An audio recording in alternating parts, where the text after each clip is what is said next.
I am telling them exactly what they need to do, and they don't get that I'm telling them exactly how they're supposed to be lining up, okay? So I just thought, oh, you guys are so much better, okay? 1, 2, 3, please line up at the door, and I've already told them exactly what to do, and they're doing it. Compliment them to all heights, anything that they do. When they come in, they have assigned seats. If they come in and they're quiet and they're sitting up tall and they're ready to learn, then I say, okay, you can change seats in 4, 3, 2, 1, and they change. If they talk, I usually remind them at the beginning, please choose a friend that you like to sit by, but that you won't talk to. I said, I wouldn't sit by your best friend because you always have something you want to say to your best friend. So choose somebody else, choose people you would like to, and if someone sits there and you sit by them and they go and move, please don't follow them because they're probably saying, I'm going to talk to him, and they're going. And I let them go back and forth, and as soon as I do have any talking, I say, oh, sorry, back to your music spots, and I just keep teaching. But that is such a privilege for them that they come in ready to learn and ready to go. A lot of these ideas, okay, so I'm skipping over the curriculum things and how I kind of adapt for the 5th grade. So this was one that was brought before, and when I have 5th grade right after lunch, sometimes we play before I have made conscious. We do it kind of like, the game where this side, if this is the answer, true and false, and they go whatever. And so we'll do a true and false or whatever, and I have it filled with water, and we turn it on and it spins, and so we go and we can spray the non-side. If the kids do not want to be sprayed, they just put their head like that, and then I make sure I don't spray them and go on down. You can take out your frustrations. For instance, the word for rate of speed in music class is tempo. And so the true or false. And so whoever goes over to false, and this is before I've introduced it to them, then you go over and you spray them and you get your frustrations out. They just walk and they move in there and they just make 2 lines at the side of your room. Just true or false or however you want to do it. Sometimes it's just give me a smile and I'll give you a squirt, and they go and they walk by and just anything you can do. And it's a bond. It's something that the kids like. It's something a little bit crazy. It doesn't cost much money. You can just use a regular squirt bottle. Yes, Ben? I'd like to add my testimony to the squirt bottle. with upper grade boys that don't want to sing, you catch them singing when they found the right song that they want to be participating in, and then you say, oh, it's a 5th grade boy singing, and there's another one, squirt gun duel, 3 cases turn and fire. And they get to shoot each other, or they could choose to shoot the class. And this is something we do all the time. And then instantly, the whole 5th grade is singing. Every person without. How do you get them to stop the duel? It's called ceasefire, and if you don't drop the bottle, then I get to take the lid off. I've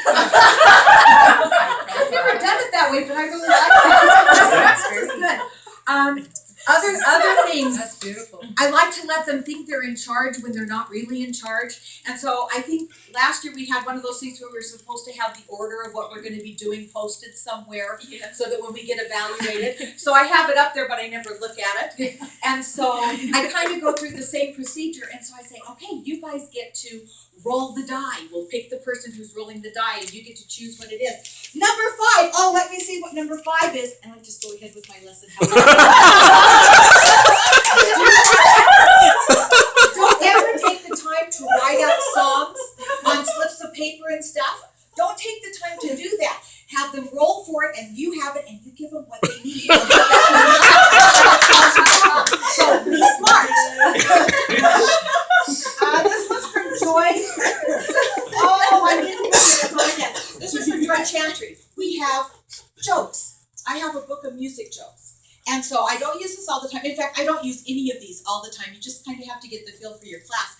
And there was one group that just loved music jokes. And it started out with, we had a kid come in, oh, Mrs. Adams, I've got a music joke for you. And so they told it, everybody's laughing. So I have this book, and so pre-approved, they have to let me say it ahead of time. And so did one of you guys put this on Facebook? I don't know whether you did or not, but it's, I feel sorry for little babies. When a little baby is born into this cold world, he's confused. He's frightened. He needs something to cheer him up. The way I see it, as soon as the baby is born, he should be issued a ukulele. Okay, so those kinds of things, just, so the kids get a chance to do it. Stop, you're under arrest. Yeah, you're under arrest. Sometimes if we're talking about composers and things get a little, you have the kids that pay attention, the kids that go off and play. Play-Doh. I give Play-Doh in the middle of it while they're discussing it, and as soon as they write down 2 things, then they get 2 minutes.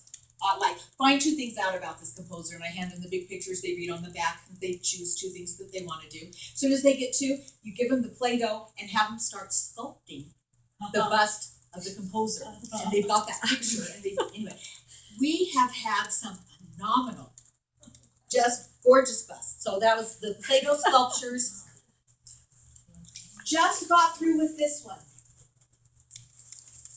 I always do a 5th grade challenge. If you want your 5th graders to be really great, I stick this up on my chalkboard with 5th grade, a big piece of paper that says 5th grade challenge, and I have a giant candy bar up there. All of the younger kids, what's the 5th grade? Oh, it's for 5th grade. Well, 5th grade challenge at our school is after we've done We Merry Minstrels and Bubbling and Splashing, and Jerry is talking about you've sung them together as partner songs. They have to sing Bubbling and Splashing and clap We Merry Minstrels. And they have to do it spot on perfect. I would suggest not ever giving them the music, because then your piano kids are really good at singing the one and looking at the other and kind of memorizing how it goes, huh? They learn by rote. Yeah, when we come in, okay, so you guys know the song, so we come in as soon as the 5th grades come in. But We Merry Minstrels. We merry minstrels of music, enjoy your music. We do that, yeah, sing Bubbling and Splashing. Bubbling and splashing and foaming and dashing with noise and with bustle. Then the 3rd time I do it with them and they watch, and we clap We Merry Minstrels and we sing Bubbling and Splashing. Bubbling and splashing and foaming and splashing with noise and with bustle. The brook rushes by, but silent and slow does the deep go. Okay. Great motivator. Okay. Do they get one each or just one to share? Okay. The way I run the contest is we do those 3 things every single time. Then I take 4 or 5 kids that come up. Do you want me to clap with you? Do you want to try it by yourself? And the first times when they do it, I encourage them to do it so that they don't get stage fright. You make a lot of mistakes. So do it at the beginning. And then, or they can come and say, I want to do it by myself. We do this for as long as it needs. I usually start it, the first couple years I did it, it took like months. And now it usually takes about 2.5 weeks before they actually do it. Just because I'm such a better teacher than I am. As soon as we have somebody that gets it perfectly, the contest stops. They've got it, and the rest of the kids in the class have a chance to tie. So I just let them go the rest of that day, and whoever wants to try to tie it. I had one little girl missed it by 2 times in a row. So this is actually her candy bar that's a little bit smaller. I got them the bigger ones for the winners. And then I say, don't tell the other classes, because they're going to work harder at it if they know we had a winner. So then the next time the next 5th grade class comes in, we go through the beginning and I say, the other class had a winner. This is it. And so then they get to come up and try to tie it. And this year I had 1 winner in each class. So, because that's the only fair way to stop the game and give everybody else a chance to tie it, because some kids have more classes than others. And let's see, what other one can I do just very quickly? I guess I did this more, Tracy, when I had the 6th grades at Wasatch. I didn't know what to do with the 6th graders at Wasatch. I had no idea what Jessica had been doing with them, and it's just kind of a guess. And with Ben, what have you been doing? Well, I kind of do this, or whatever. Use this for any of your upper grades. Find a game that you haven't taught them. And I usually get 3 or 4 of them and divide them into groups. And the first time that you give it to them, they figure out the rhythm. Will you get up and clap the rhythm of your song for me, the rhythm of your game, and so they get up, and if there's problems, you correct it. Second time when they come up, they have to figure out the solfa for it. This is what you've been working. This is what you're trying to get them to do. You're trying to teach them how to figure out songs, that they are musicians and that they can do this, and they do. And so then they solfa it for you, and they sing the games. Then, you know what it's like when you give the directions for these games? I give them the directions just exactly like I get them, and they get to try and figure out the game, and then they teach it to their class. Probably one of the best activities that we ever have going, and they love it because they're in charge. If you do a cup passing game, because I've done Alcitron, totally destroyed any plastic cups. So I went, and I was starting with the Dickies cups because they're a little bit more substantial. So I looked at them and I said, you guys, do you think maybe we're passing a little too hard? Sheepish grin on their face and start laughing. Okay. So after I have this for my demonstration, then we can use it. These are big cups, so you don't have the kids with the motor skill problems. They can, grab a hold and pass them. So if you can go to Dickies and ask them for cups, or you can go play in the garbage because there's tons of them. But anyway, so I just have them watching out. So anyway, Dickies cups work really well for cup passing games. And you don't want to hear any more from me, so we'll go ahead because We'll give you more time. so I've got other ones, but anyway, but basically, use what you've got and turn it into fun. And don't take them so seriously.